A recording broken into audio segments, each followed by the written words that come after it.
I look out in the women in the audience here at this event and just like, I need you to know this.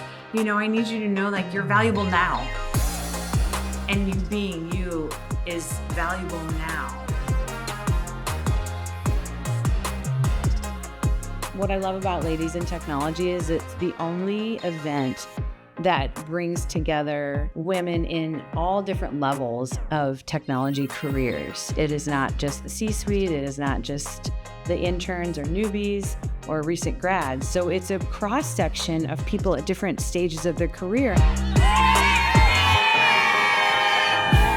I've talked to so many people, I've had so many laughs, so many sweet moments, intimate moments, mentoring moments where I've had a problem and been like, hey, like you've been in the industry for 30 plus years, I've only been in it for 3, can you help me out with this? Lit with all these ladies in tech. Everyone can show up so differently here, but it's all focused around uplifting and teaching and how we can be better. One, you learn so much, but also you meet a group of women that, like, not to be cliche, but will change you. Like, everyone has a different story, everyone has a different background.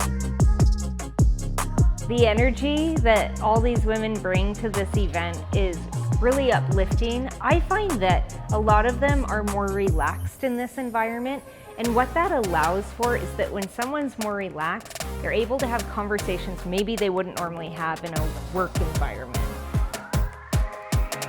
You gave them the opportunity and not a single person doesn't see this. So that's always my favorite part is like, they're all having fun. They're all connected. Everyone feels included. Everyone feels involved.